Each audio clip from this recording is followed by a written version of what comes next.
뭐 노래까지 해야 될 것 같은데.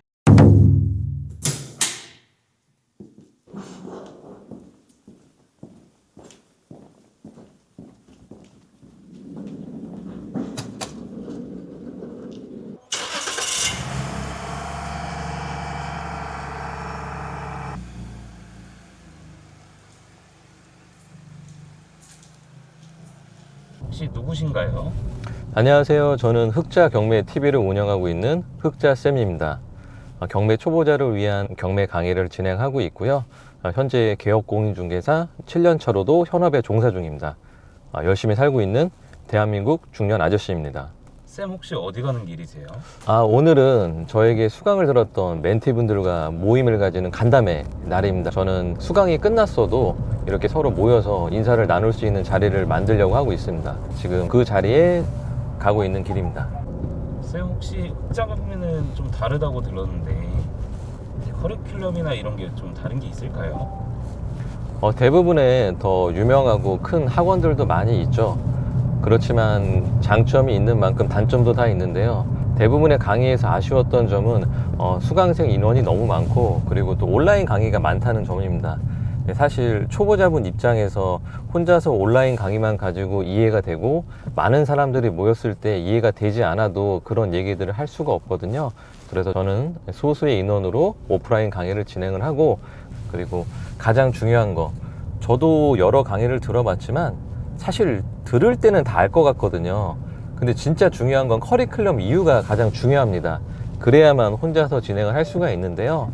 저는 그런 단점을 어떻게 하면 극복할까 고민을 많이 해봤습니다. 그래서 필요한 게, 저는 멘토링이 무조건 필요하겠구나 라고 생각을 했습니다. 그래서 저는 이론 과정이 끝나고 나면 저 흑자쌤과 같이 1대1로 멘토링 할 수 있는 기간을 6주 이상 가집니다. 그렇게 해서 혼자서 스스로 경매를 진입할 수 있게끔 강의 커리큘럼을 만들었습니다. 그게 다른 분들하고 저하고의 좀 차별점이라고 생각합니다. 네, 쌤 전체 멘티 모임은 왜 가지시는 걸까요? 경매는 배웠다 하더라도 혼자 하려고 하면 굉장히 겁이 납니다. 혼자 하면 무섭지만 같이 하면 용기를 낼 수 있거든요. 그리고 저희 수강상 이 멘티분들끼리 서로 간의 경험을 공유하고, 그리고 시행착오를 나누는 것 자체도 굉장한 소통입니다. 사람이 어떤 일을 오래 하기 위해서는 지식도 중요하지만 저는 소통도 굉장히 중요하다고 생각합니다. 그런 환경을 만들어주기 위해서 저에게도 도움이 되고 멘티분들에게도 도움이 된다고 생각하기 때문에 이런 자리를 만들려고 합니다. 네, 쌤 그럼 사회초년생이 했을 때 장점과 단점이 혹시 나눠져 있을까요? 당연히 있죠. 경매를 공부하는 이유에 대해서 첫 번째로는 부동산 계약에 대한 리스크입니다. 감독님이 만약에 부동산 계약을 한다라고 하면 가장 무서운 게 뭔가요?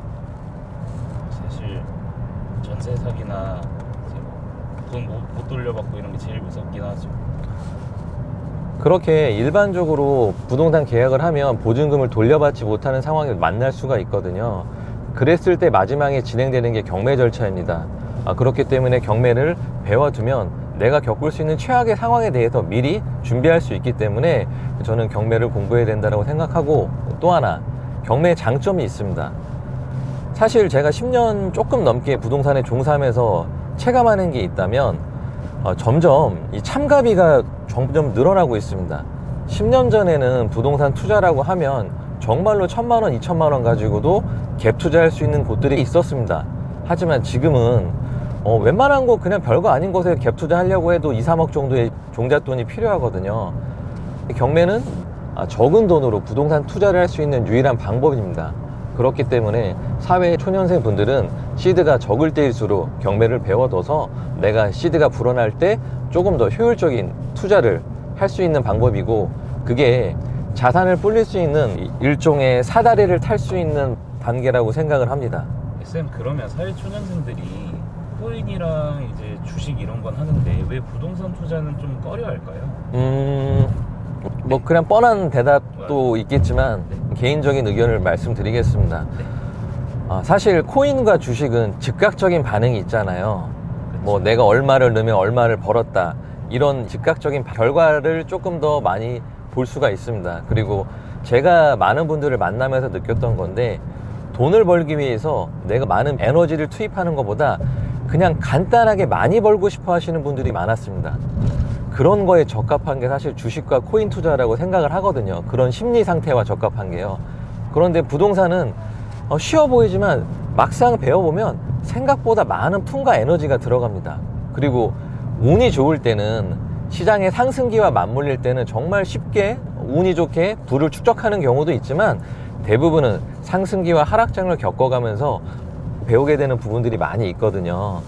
또 하나의 이유는 부동산은 경험하기가 너무 어렵습니다. 주식이나 뭐 코인은 소수점 거래도 가능하지만, 뭐 감독님도 부동산 거래하려고 하면 최소한의 자본이 억 단위는 생각을 하시지 않나요? 맞아요. 그렇기 때문에 경험을 해보기가 너무 어려운 겁니다. 그래서 사회초년생분들이 본인이 지금 환경에서 할 수 있는 가장 손쉬운 투자가 주식과 코인이라고 느낄 수밖에 없을 것 같아요. 그런데 경험하기 어렵기 때문에 저는 반대로 해야 된다고 저는 생각을 합니다. 이거는 제가 이 업에 종사해서 그런 것도 있겠죠. 선생님 혹시 그럼 오늘 어떤 내용으로 이제 모이시는 거예요? 오늘은 서로 가볍게 얼굴을 보는 자리입니다. 저는 기수별로 강의를 진행을 하거든요. 그래서 타기수에는 어떤 분들이 계시는지는 이 카페를 통해서 글은 읽어본 적은 있어도 그분이 누군지는 모르거든요. 그래서 오프라인으로 서로 얼굴도 익히면서, 또 보다 보면 서로 또 결이 맞는 사람이 있지 않습니까? 그러면서 또 투자하는데 조금 더 용기를 얻을 수 있을 것 같고, 그리고 또 중요한 거 하나는, 저한테 오신 분들 대부분은 경매 초보자분들입니다. 그래서 이 세무 시스템에 대해서 이해도가 사실은 높지가 않으세요. 그래서 부동산을 매도하게 되면 예정신고라는 걸 하게 되고, 그리고 부동산 투자를 하게 되면 이제 종합소득세 신고를 하시게 되는 경우가 있는데, 그런 부분에 대한 이해도가 좀 낮다 보니까 실제로 회계사님을 초빙을 해서 어떤 식으로 흘러가는지 그런 부분에 대한 내용들을 공유하고자 이런 자리도 같이 만들었습니다. 그러면 지금 부동산 경매하는데 현 시각의 추이 같은 게 어떻게 보이실까요? 사실은 부동산 시장의 양극화는 이미 오래전부터 시작됐습니다. 그런 흐름은 앞으로 계속될 거라고 보여지고요. 경매가 좋은 점은 감독님도 거래를 해보셨죠? 그러면 파는 사람이 내놓는 가격이 있고 사는 사람이 수용하라는 가격이 있지 않습니까? 그걸 시장 가격이라고 합니다. 근데 경매는 입찰자가 희망하는 가격만 있고 매도자가 원하는 가격은 없습니다. 그렇기 때문에 유일하게 부동산을 싸게 살 수 있는 방법이 되거든요. 근데 싸게 살 수 있으면 장점만 있니라고 물어보면 또 그게 아니거든요. 경매는 또 절차라는 게 있고, 또 용어에 대한 어려움도 있습니다. 용어에 대한 생소함? 그런 것들도 있다 보니까 이 초보자분들이 진입 허들이 약간이 있는 거죠. 근데 허들이 있기 때문에 싸게 살 수 있는 기회도 존재하는 겁니다. 원래 세상에 쉬운 건 남도 쉬워요. 내가 불편하고 내가 어려운 건 남도 똑같이 어렵거든요. 그래서 최소한의 지식만 배우면 약간의 돈을 벌 수 있는 기회가 늘어나는 거죠. 저는 그것들을 제 수강생분들에게 이제 알려드리는 거고요. 앞으로 저는 실거주 한 채는 더욱더 필요해질 거라고 봅니다. 경기가 어려우면 그럼 감독님은 무슨 돈부터 줄입니까? 이제 먹고 입는 거부터 좀 줄이죠. 그렇죠. 술 먹는 횟수를 줄이시거나, 맞아요. 뭐 이를테면 옷 사던 돈이라든지 취미생활에 대한 비용을 줄이시겠죠. 맞아요. 근데 주거 비용 줄이실 수 있나요? 주거는 못 줄이죠.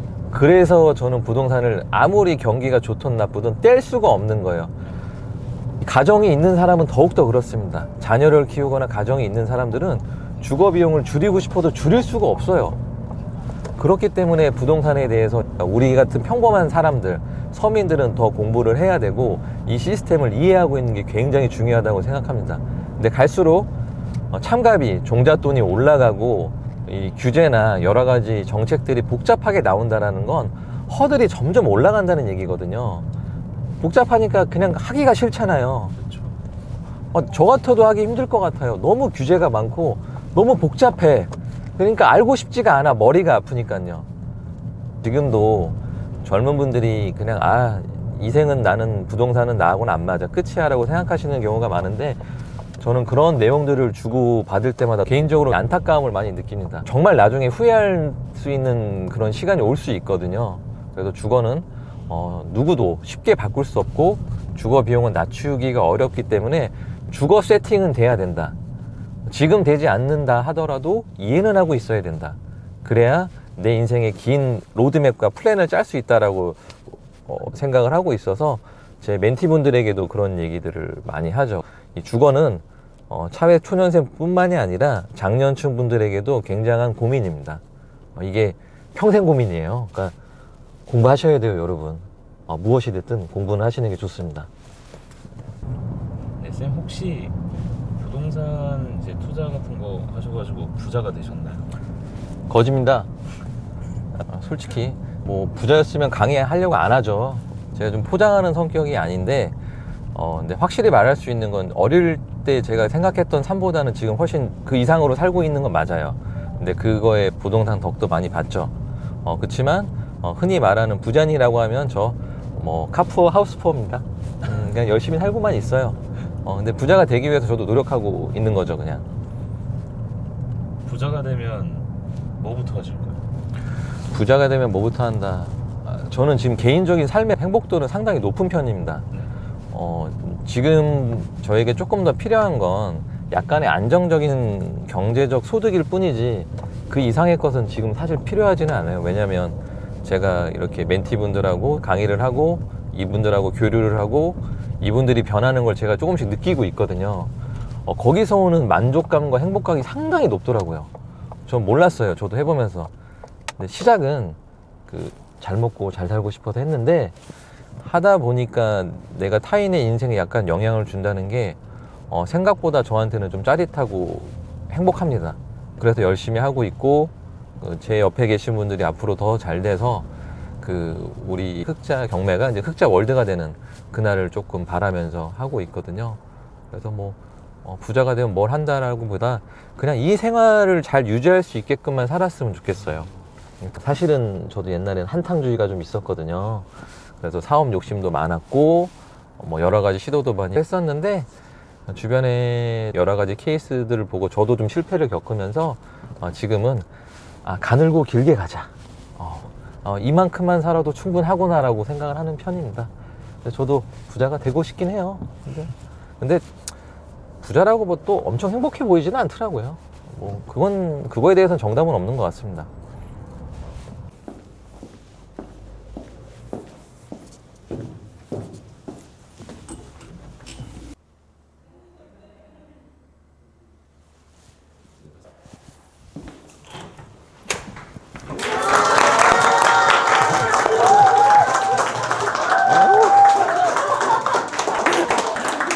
감사합니다.